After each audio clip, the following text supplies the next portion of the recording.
안녕하세요. 사연 왔어요 톡톡입니다. 구독과 좋아요, 알림 설정 꼭 부탁드립니다. 그럼 오늘의 이야기 시작해 보겠습니다. 아주 평범한 저녁이었습니다. 아침에 출근하던 남편의 생선구이가 먹고 싶다는 말에 마침 가을이니 전어나 사다가 좀 구워 먹어야겠다라는 생각을 해서 퇴근길에 전어를 몇 마리 사가지고 들어왔거든요. 부랴부랴 부엌 정리를 하고 전어를 살살 구웠습니다. 같이 곁들이면 좋을 것 같아서 칼칼한 고추장찌개도 끓였지요. 이제 남편만 오면 같이 새로 한밥 떠서 식사하면 되겠다 싶어 기다리고 있는데 꽁무니에 불이라도 단 듯 남편이 집으로 들어와 저한테 버럭 소리를 지르더라고요. 당장 중요한 것만 빨리빨리 챙기라나요? 대체 이게 무슨 소리인가 싶어 혼자 어버버 하면서 서 있었더니 남편이 얼굴이 하얗게 질린 채 다시 저를 체근하기 시작했습니다. 빨리 짐 싸라니까. 얼른 싸라고. 아니 이게 무슨 일인데 갑자기 왜 짐을 싸라는 거야? 길게 설명할 시간이 없어. 빨리 짐 싸서 나가야 돼. 그런데 남편의 말이 끝나기가 무섭게 영화나 드라마에서 본 것 같았던 덩치가 일반 사람의 3배는 될 만한 사람들이 우르르 뛰쳐 들어왔습니다. 그리고는 막무가내로 저희 집을 다 휘저어가며 살림들을 하나하나 빼나가기 시작하더라고요. 제가 말렸지만 아무런 소용이 없었습니다. 이게 뭐 하는 짓이냐고 버럭버럭 소리를 질렀는데 그것조차 다 무시하고 제 가방이며 옷, 그리고 은으로 된 작고 가느다란 실반지 하나까지 싹 다 가지고 나가더라고요. 게다가 남편은 쓰러진 저는 그대로 두고 미친 듯이 혼자 베란다를 넘어 도망을 가고 말았습니다. 저희 집이 2층인데 밖에 있는 기둥을 타고 쏜살같이 도망을 가더라고요. 어이가 없었습니다. 남편의 뒤를 쫓아 2~3명은 밖으로 뛰쳐나갔고 나머지 사람들은 계속 집을 뒤졌습니다. 마치 허리케인이 지나간 것처럼 순식간에 집은 초토화되었고 시끄러운 소리에 뛰쳐나온 이웃들이 웅성웅성거리는 목소리가 아주 멀리서 들리는 메아리 같더라고요. 그 사람들이 집에 들어와서 이것저것 뒤진 거는 불과 30~40분에 불과했지만 저한테는 30~40년보다 더 긴 시간처럼 느껴졌습니다. 그렇게 우르르 그 사람들이 사라지고 나서 저희 집에 남은 건 진짜 아무것도 없었어요. 제가 굽던 전어만 새카만 숯덩이가 돼서 연기를 풀풀 내고 있었죠. 황당함에 주저앉아 있는 저를 두고 남편은 뛰쳐나간 채 코빼기도 보이지 않았어요. 물론 전화도 받지 않았고요. 대체 이게 무슨 상황인가 싶어 일단 시부모님께 전화를 걸었습니다. 하지만 시부모님은 전화를 받지 않으셨고 남편은 문자만 하나 툭 보냈습니다. 어디 좀 숨어 있으라는 간단한 말이었죠. 사실 처음에는 친정을 갈까도 생각을 했었는데 이런 꼴로 친정을 가면 그나마 얼마 전 아빠 돌아가시고 나서 조금만 일해도 깜짝깜짝 놀라고 심장 떨려하는 엄마가 그대로 심장 멈춰 돌아가실 것 같더라고요. 갈 데가 없어 혼자 근처에 있는 작은 모텔로 자리를 옮겨 누웠습니다. 거기에 그러고 있자니 더 황당함이 밀려오며 지금 내가 전어 굽다 말고 이게 무슨 상황인가 싶어 제보를 꼬집고 또 꼬집었죠. 어디서부터 뭐가 잘못된 건지 한번 고민해보기로 했습니다. 그렇게 몇 시간이나 있었을까? 갑자기 제 전화기가 울리더라고요. 고요한 가운데 혼자 앉아있다가 전화기 울리는 소리에 얼마나 놀랐는지 정말 간이 떨어지고 심장이 쪼개지는 것 같았습니다. 덜덜 떨리는 손으로 전화를 받으니 남편이더라고요. 저한테 아무래도 엄마 아빠가 뭔가 사고를 치신 것 같다며 당분간 좀 떨어져 있는 게 낫겠다고 자기가 일을 수습하면 연락하겠다고 하는 겁니다. 그래서 제가 대체 무슨 사고냐, 사고 수습은 같이 해야지 뭘 당신 혼자서 그렇게 다 하려고 하냐라고 했더니 남편이 그냥 저는 모르는 척 있으라고 하면서 전화를 푹 끊어버렸습니다. 사람이 한순간에 멍해지고 바보 되는 거 진짜 금방이더라고요. 이 상황이 뭔지도 모르겠고 황당한 마음에 남편한테 더 이상 물어보지도 못하겠고 제가 한번 알아보기로 했습니다. 저희 시부모님 조금 이상하고 쪼잔한 구석은 있지만 큰 범죄를 저지르거나 사고를 치실 분들은 아니라고 생각했는데 그것도 제가 잘못 생각한 모양이었어요. 대체 어디서부터 어떻게 생각을 정리해야 할지 몰라 차근차근 과거로 머리를 한번 굴려봤습니다. 그런데 혹시 이런 경험 없으신가요? 당시에는 조금 이상하다 싶어 그냥 넘어가고 주변 사람들이 아무리 야, 그거는 정말 아니다 라고 해도 혼자 뭔가에 씌인 것처럼 뭐 이 정도면 특이하긴 하지만 이해할 수 있어 라고 넘겼던 그런 경험이 있진 않으신가요? 사실 제가 처음 결혼한다고 했던 그때 제 주변 사람들은 모두 제 남편도 이상하지만 저희 시부모님이 더 이상하다며 제 결혼을 말렸습니다. 이유는 하나였어요. 시부모님이 1년에도 몇 번씩 지역과 동네를 완전히 바꿔가며 끊임없이 월세를 사시는 분들이었거든요. 처음에는 약간 노마드, 떠돌이 이런 느낌으로 그냥 이 동네 저 동네 살고 싶어서 돌아다니시는 보헤미안 같은 분들이신 줄 알았습니다. 그런데 얘기를 듣다 보니 이거는 좀 아니다 싶은 부분들이 생기는 거예요. 글쎄 저희 시어머니가 이렇게 말씀하시더라고요. 월세는 내가 책임지지 않아도 되는 게 너무 좋아. 그냥 대충 살다가 버릴 거 싹 버리고 몸만 픽 나오고 또 다른 집 옮겨가서 살고 또 옮겨 살고 이웃들한테 굳이 신경 쓸 필요도 없고 내가 집주인 눈치 볼 필요도 없고 그리고 뭐 정 돈 없으면 보증금 날렸다 생각하고 그냥 휙 날아버리면 되니까 얼마나 편하니? 나는 왜 요즘 사람들이 그렇게 집 가지려고 애쓰는지 이해를 못하겠어. 아니 어머님, 그래도 여기저기 떠돌면 안정감이 없잖아요. 그래도 내 집이 있다는 게 좋지 않나요? 아유, 여기 살면서 정 붙이면 거기가 내 집이지 뭐. 굳이 내 돈 주고 큰 돈 거기다가 밀어넣고 살 이유 있니? 그런가요? 그래도 저는 제 집이 갖고 싶던데. 어쨌건 우리는 집 해줄 마음도 없고 능력도 없으니 만약에 집 가지고 싶으면 그건 네가 알아서 해라. 그렇게 딱 잘라 집 해줄 수 없다. 우리는 집에 대해 그다지 집착하지 않는 사람들이다. 굳이 집 살 필요 없다고 생각한다라고 얘기하면서 선을 확 그어버리시더라고요. 처음에는 정말로 우리한테 뭔가 집 해주기 싫어서 일부러 저러시나 싶었는데 결혼 생활 하면서 보니 진짜 1년에도 몇 번씩 지역을 옮겨 다니시더라고요.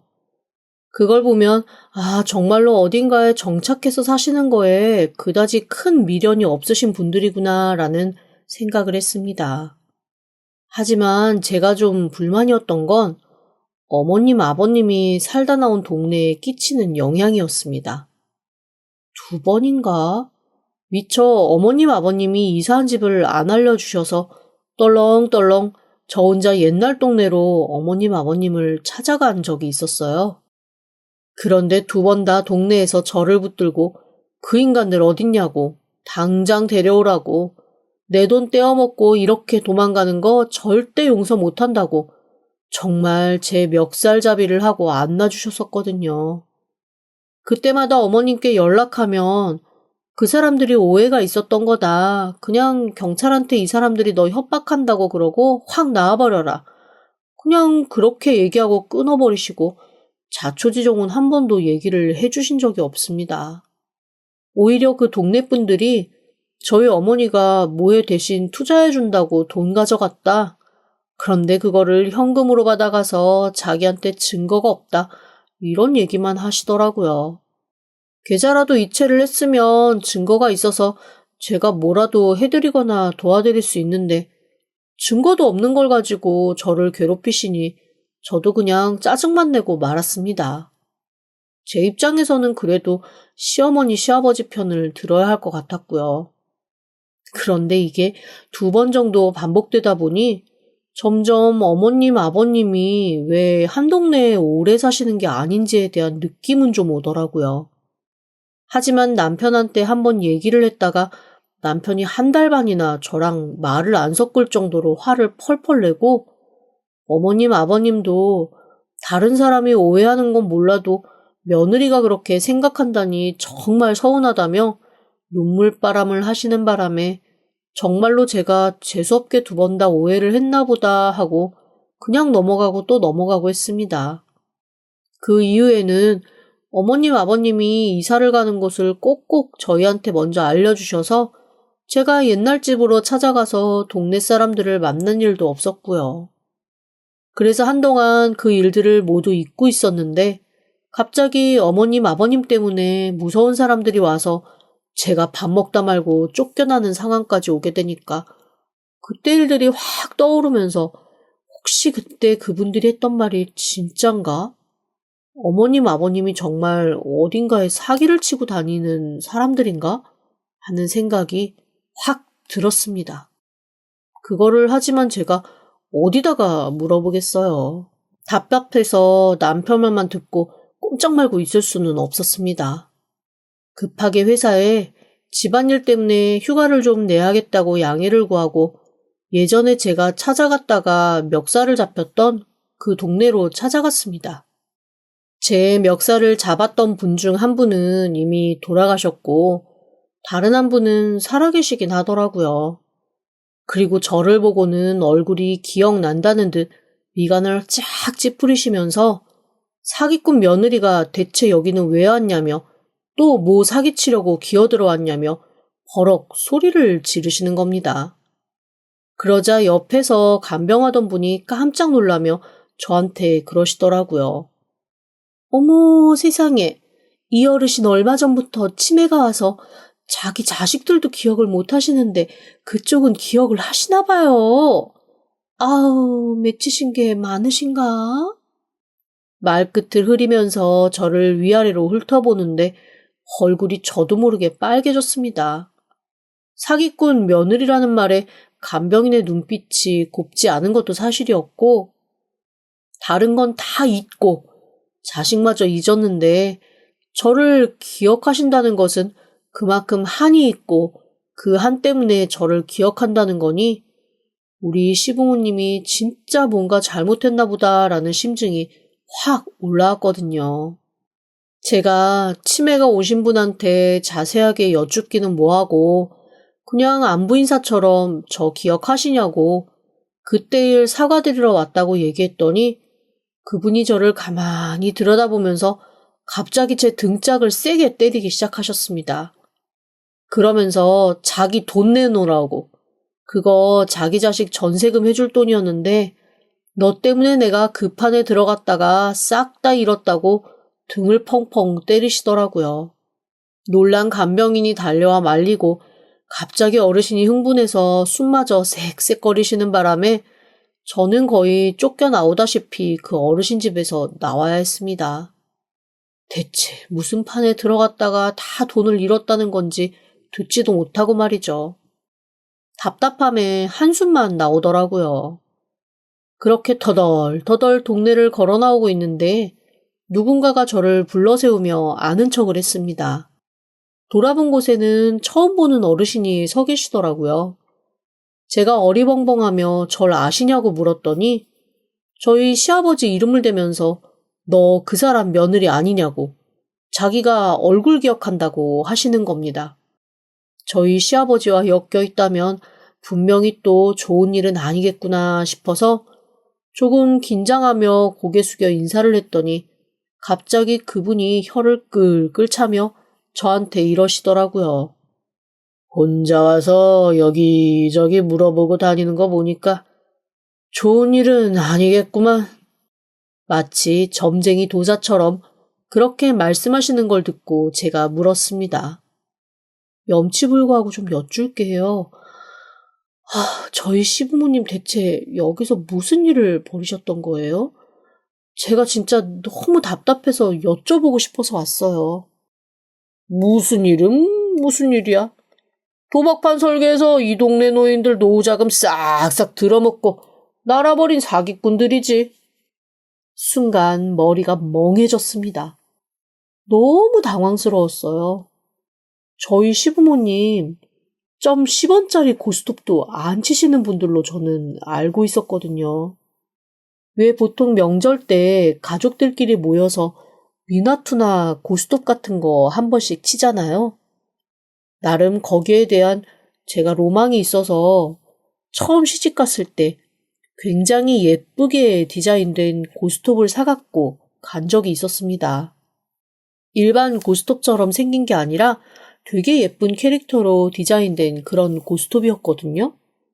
큰맘 먹고 꽤 비싼 돈 주고 사가지고 가서 다 같이 식사가 끝난 후 야심차게 내밀면서 저희 식후 고스톱 한 판 하자고 했다가 저희 시아버지가 아주 매서운 얼굴로 우리 집에선 이런 거 안 한다. 다시는 이런 거 갖고 오지 말아라고 하시는 바람에 굉장히 머쓱했던 적이 있었거든요. 그때 남편이 몹시 당황하면서 엄마 아빠가 도박 진짜 싫어하신다고 이런 거는 장난으로라도 하는 거 좋아하지 않는데 미리 말 못해서 미안하다고 저를 오히려 위로해줬던 적이 있습니다. 그다음부터는 저는 저희 시부모님이 진짜 도박 같은 거는 아주 혐오하시는 분들인 줄만 알고 있었는데 갑자기 동네 아저씨가 저희 시부모님이 도박판 설계자였다라는 얘기를 해주시니 너무 당연히 당황스러울 수밖에 없었죠. 제가 무슨 소리냐는 듯 눈을 껌뻑껌뻑 하고 있자니 그분이 차 한잔 하자며 근처 카페로 저를 데리고 가셨습니다. 그리고 제가 커피 한 잔을 다 마실 때까지 가만히 저를 바라만 보시다가 이런 얘기를 해주시더라고요. 내가 그래도 촉이라는 게 있는데 그쪽 시부모가 우리 동네에 와서 한참 놀 때 내가 그 시부모 사기꾼이라고 사람들한테 친하게 지내지 말라고 했다가 완전히 동네 왕따가 됐었거든? 아주 그냥 자기네들 돈 벌어주는 사람인데 그 돈 못 벌게 하려고 질투한다고 다들 얼마나 나를 구박했는지 몰라. 그런데 내가 말이야, 전직 형사였단 말이지. 물론 건강이 안 좋아지고 몸을 다쳐서 좀 일찍 형사질 그만두고 퇴직하긴 했지만 사기꾼들 보는 눈은 내가 아직 남아있단 말이야.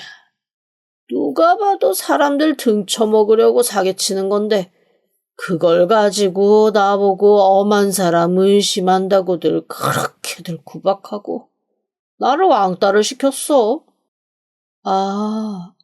그런데 대체 저희 시부모님이 어떤 도박과 어떤 사기를 치신 거예요?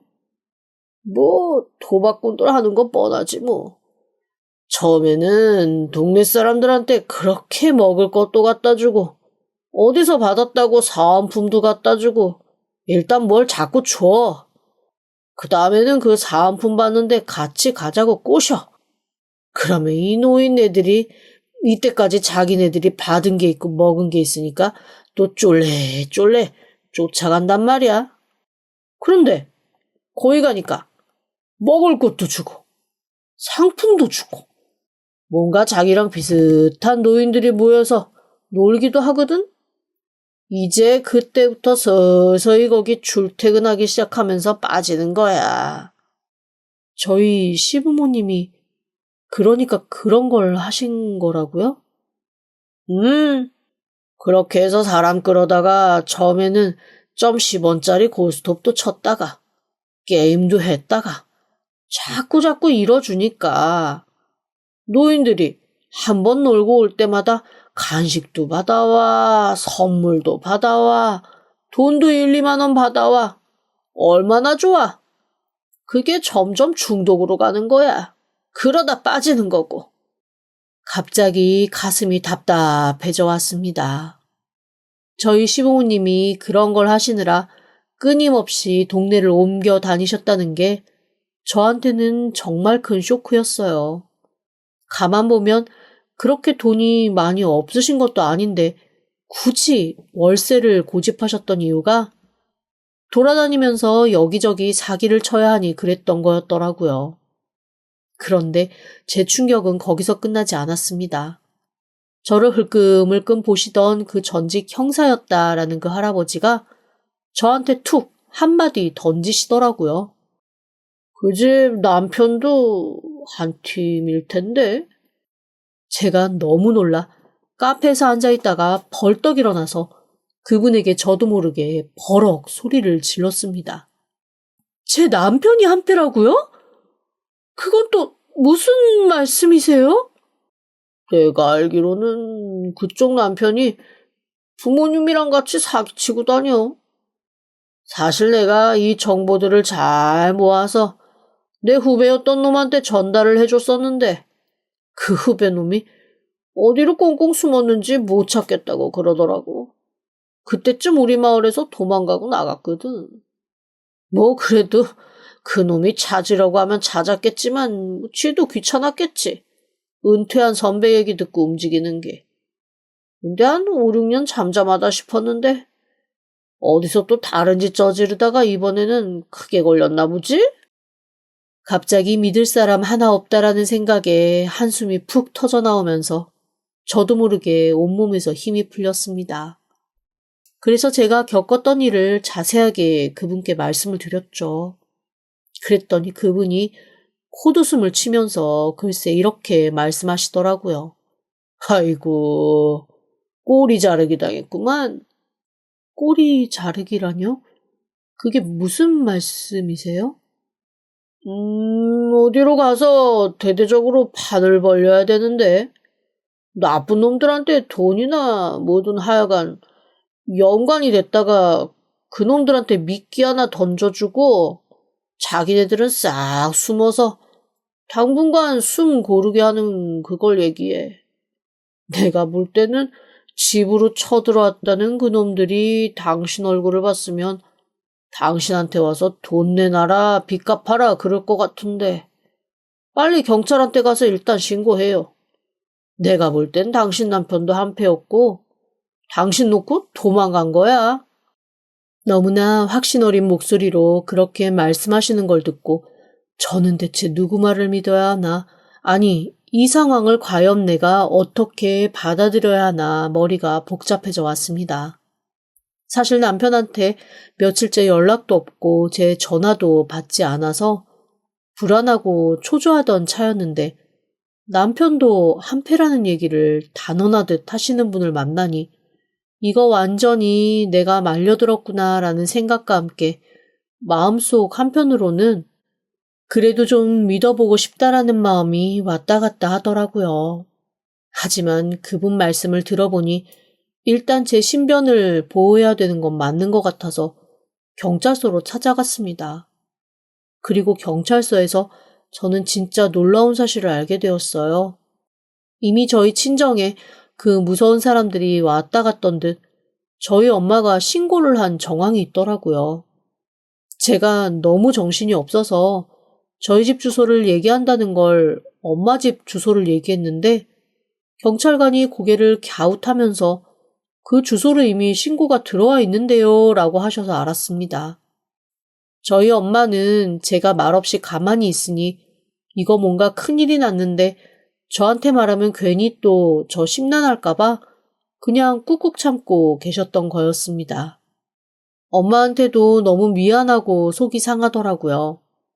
그래서 뒤늦게 엄마한테 전화했더니 엄마가 덜덜 떨리는 목소리지만 아무렇지도 않게 제 전화를 받아서 별일 없냐, 큰일 없냐 라고 제 안부를 묻는데 갑자기 눈물이 터져 나왔습니다.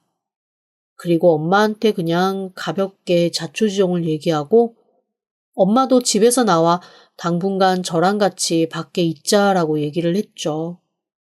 엄마가 한숨 푹 쉬면서 아빠가 살아계셨으면 이런 일도 없었을 걸이라는 얘기를 하시는데 그냥 괜히 너무 죄송해서 몸둘 바를 모르겠더라고요. 어쨌건 그 나쁜 놈들이 엄마까지 찾아갔다는 사실을 알고 나니 이렇게 가만히 있을 수만은 없겠다라는 생각이 들더라고요. 그리고 분노가 치밀어 올랐습니다. 저한테 그동안의 사건들을 다 알려주셨던 그 형사 출신 동네 어르신한테 후배라는 그분을 소개받았습니다. 그래서 제가 알고 있는 거는 다 알려드리겠다고 말씀드렸죠. 어떻게 하든 이 사람들을 잡아서 죗값을 치르게끔 해야겠다는 생각밖에 없었어요. 혹시 어딘가에 은신할 곳이나 잘 가는 곳이 없냐는 얘기에 정말 머릿속에 있는 핏줄이 다 터져나갈 것처럼 끙끙거리며 생각을 하고 또 하고 하고 또 하고 또 했습니다. 그러다가 문득 제 뒤통수를 스치듯 지나간 기억이 하나 있었어요. 논산 쪽에 제 남편이 가끔 가는 캠핑장이 있는데 저는 안 데리고 가도 자기 부모님은 가끔 모시고 가더라고요. 그래서 제가 한 번씩 나도 좀 데리고 가라, 나도 가보고 싶다라고 하면 남편이 약간 농담하듯이 시부모님이랑 가는 여행 뭐 재밌냐고 저한테 방학 주는 것처럼 어머님 아버님 모시고 그렇게 일주일씩 갔다 오는 거니까 그동안 마음껏 혼자만의 시간 즐기라고 그렇게 얘기하곤 했거든요. 제 친구들은 나중에 그 얘기 들으면서 세상에 없는 남편이라며 그런 배려까지 할 줄 아는 사람 어딨냐고 다들 혀를 내둘렀었습니다. 다들 그렇게 얘기하니까 저 역시 이게 되게 남자가 할 수 있는 큰 배려인가 보다 하고 그냥 넘어가고 고마워하고 말았죠. 그런데 이 사달이 나고 나서 보니까 분명 거기에 뭔가가 있을 것 같은 겁니다. 그래서 제가 형사님께 논산에 있는 무슨 캠핑장을 부모님 모시고 항상 다닌다라고 얘기했더니 형사님이 서류를 막 뒤적이시다가 갑자기 고개를 갸우뚱 하시더라고요. 왜요? 무슨 근거가 있나요? 지금 그 얘기를 듣고 나니까 가장 자주 발견됐던 곳이 논산이긴 하네요. 뭐, 한 발 늦어서 계속 놓치기는 했지만 굉장히 주기적으로 여기를 간단 말이지. 그런데 캠핑장이라고? 딱히 캠핑장이랄 만한 곳은 없는데. 일단 알겠습니다. 고마워요. 아주 큰 정보가 됐습니다. 뭔지 모를 말을 한참 혼자서 중얼중얼 하시던 형사님이 갑자기 어디론가 급하게 전화를 돌리시더니 훅 사라져 버리셨습니다. 나중에 알고 보니 그동안 여기저기 제보 들어온 동네 중에 제가 말한 그 동네의 비중이 꽤 많았었나 봐요. 그런데 거기에 예전에 폐쇄된, 지금은 비어있는 그런 곳이 하나 있는데 가끔 사람들이 노지 캠핑을 즐기기도 하고 폐하우스가 많아서 사람들의 발길이 드문 그런 장소가 하나 있다고 했습니다. 아무래도 거기서 몰래 판을 벌이는 게 아닌가 싶으셨는지 그 근처에 머물다가 급습을 하신 모양이에요. 아니나 다를까 제 남편과 시부모님은 그곳에서 잡혔습니다. 형사님은 나중에 제 제보가 결정적이었다며 고맙다고 하셨고요. 뒤늦게 남편이 저한테 연락이 와서 큰 오해가 발생한 것 같다. 자기랑 부모님이랑 조금 잘못된 일에 연루되었는데 다 오해다라고 하길래 저는 그냥 담담히 딱 한마디 이혼하자라는 얘기만 했습니다. 그리고 그동안 남편이 저 몰래 빼돌렸던 재산들 다 샅샅이 알아내서 재산 분할 청구했어요. 대체 이게 무슨 상황이냐며 펄펄 뛰었지만 그러거나 말거나 저한테는 정당하게 재산 절반 달라고 할 권리가 있는 거니까요. 게다가 남편이 범법자여서 사기 결혼에 대한 위자료까지 듬뿍 청구할 수 있었습니다. 전어 굽다가 급작스레 제 인생이 바뀌어버리고 말았지만 사실 한편으로는 그 상황에 지금은 감사하고 있어요. 만약에 그 상황이 아니었다면 저는 지금까지 아무것도 모른 채 저희 시부모님은 그저 노마드처럼 여기저기 떠돌면서 사는 거 좋아하시는 도박 싫어하시는 분들이고 제 남편은 그런 부모님 살뜰하게 챙겨가며 가끔 캠핑장 모시고 다니는 효자라고 생각하며 살았을 게 뻔하니까요. 이렇게라도 제 인생을 구할 수 있어서 저는 너무 다행이라고 생각합니다. 시부모님이 도박판에서 벌었는지 다른 사기로 벌었는지 여튼 은신처 곳곳에 숨겨뒀던 돈은 싹 몰수해서 그동안 피해받으신 분들에게 돌아갈 수 있게 했습니다. 지난 10여 년의 인생이 물거품이 되었지만 괜찮아요. 앞으로 10수년의 인생이 남아 있으니까요. 지난 건 잊고 앞으로 나아갈 것만 생각하려고요. 지금까지 들어주셔서 감사합니다. 구독과 좋아요, 알림 설정은 사연 왔어요 톡톡에게 큰 힘이 됩니다. 지금 바로 구독 부탁드립니다. 그럼 다음 사연으로 또 찾아오겠습니다. 감사합니다.